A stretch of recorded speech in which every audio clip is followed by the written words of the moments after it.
Nagsimula ang kwento sa isang medieval fantasy world kung saan may isang mabait na merchant na nagngangalang Ban-Azza. Isang araw, binayaran niya ng maayos ang ilang demi-human slaves kapalit ng trabaho nila. Pero dahil dito, maraming tao ang tumingin sa kanya ng masama. Para sa kanila, maliraw na tretuhin ng maayos ang mga demi-human dahil mababa lang ang tingin nila rito. Kahit yung mismong mga demi-human, nagulat at nahiyang tanggapin ang bayad.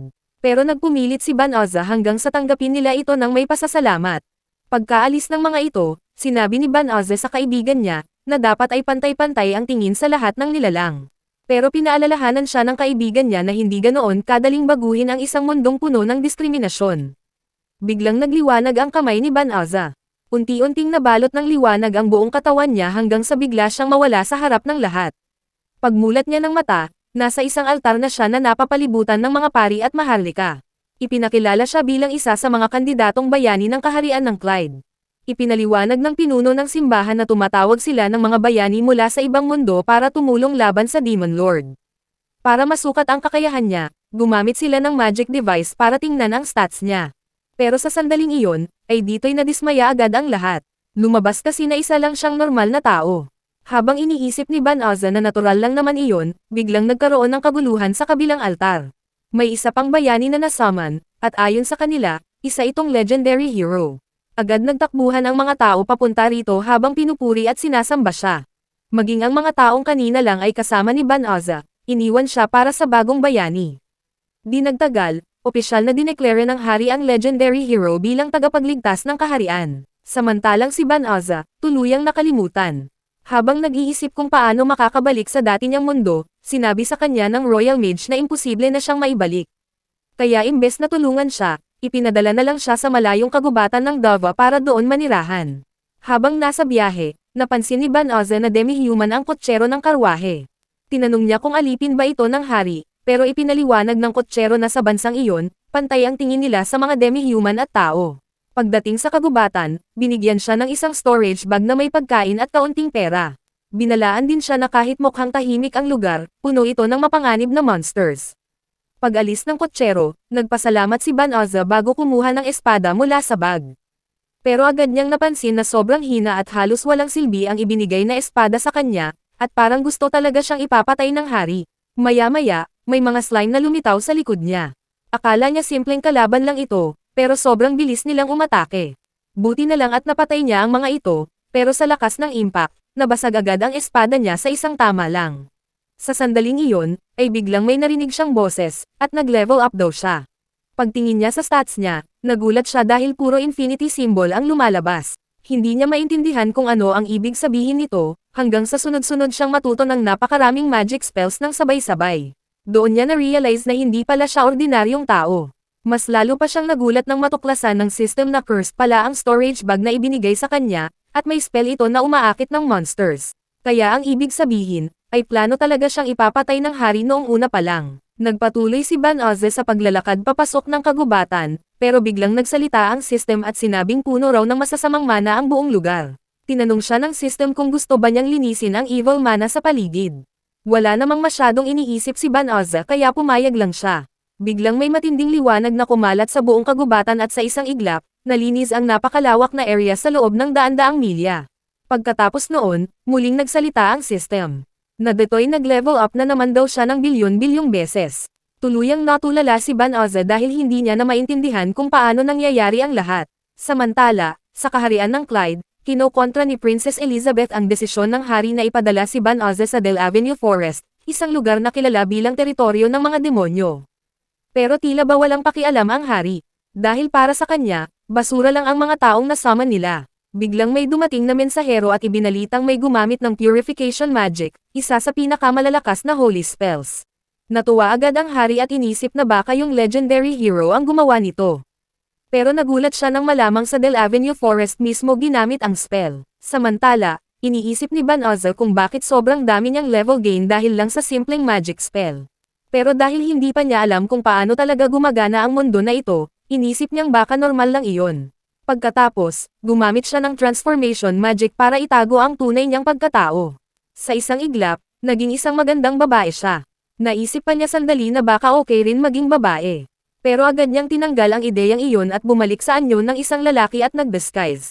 Maya-maya, gumamit ulit siya ng teleportation magic at bumalik sa Royal Capital. Dahil doon, sinubukan niyang mag-teleport pabalik sa original niyang mundo. Pero tila nabigo ang spell. Sa halip na malungkot, ngumiti na lang siya at nagdesisyong magsimula ng bagong buhay bilang isang adventurer. Pagdating niya sa Adventurers Guild, ipinaliwanag ng receptionist ang iba't ibang adventure ranks. Nang hingin ang pangalan niya, itinago niya ang tunay niyang identity at nagpakilala siya bilang Fleo. Pagkatapos niyang makuha ang adventurer token, naghahanap siya ng quest nang mapansin niya ang isang batang babae na humihingi ng tulong para makapunta sa Del Avenue Forest. Sinasabi ng bata na nasa panganib ang pamilya niya, pero walang adventurer ang gustong tumulong dahil sobrang delikado ng lugar. Naawa si Fleo kaya inalok niya itong tulungan ang bata. Pero ang tingin ng mga tao sa paligid, isa lang siyang mahina at sinungaling na gustong linlanggan ang inosenteng babae. Doon lang na-realize ni Fleo na sobrang rare pala ng teleportation magic sa mundong ito. Hindi nagtagal, lumapit ang Royal Knight na si Belano kasama ang mga kasama niya at kinuwestiyon si Fleo tungkol sa sinasabi niya. Para patunayan ang sarili, dinala niya sila sa isang tahimik na lugar at agad ginamit ang teleportation spell. Sa isang iglap, napunta silang lahat sa labas ng Del Avenue Forest, at lahat sila ay natulala. Agad namang humingi ng tawad si Belano dahil mali pala ang hinala nila kay Fleo. Pero habang nangyayari iyon, napansin ng batang babae na nawawala na ang evil mana sa kagubatan. Sinubukan ni Fleo na sabihin na siya ang naglinis nito. Pero agad siyang pinigilan ng system dahil bawal niyang ibunyag ang sekreto niya sa isang demonyo, kaya nagulat si Fleo. Demonyo pala ang batang babae. Biglang inilabas ng mga knight ang kanilang mga sandata dahil alam pala nilang niloloko lang nito ang mga tao para dalhin sila sa kagubatan at kainin para makuha ang powers nila. Sa umpisa, inosente lang ang itsura ng bata. Pero maya-maya, unti-unting nagbago ang mukha nito at ngumiti ng nakakatakot. Dito'y bigla nitong ipinakita ang tunay niyang anyo. Isang napakalaking demon wolf na nagngangalang Fenris. At dito'y ipinahayag niyang kapatid siya ng isa sa pinakamalalakas na demonyo sa mundo, na miyembro ng Infernal Four. Sa sobrang lakas ng pressure ni Fenris, halos hindi na makatayo ang mga knight at agad silang napaluhod sa takot. Pero si Fleo, ay nanatiling nakatayo na parang walang epekto sa kanya. Nagulat si Fenris dahil unang beses siyang makakita ng taong kayang baliwalain ang aura niya. Mabilis na pinrotektahan ni Fleo ang mga babae mula sa mga atake ng demonyo, bago niya sila agad i-teleport pabalik sa kastilyo.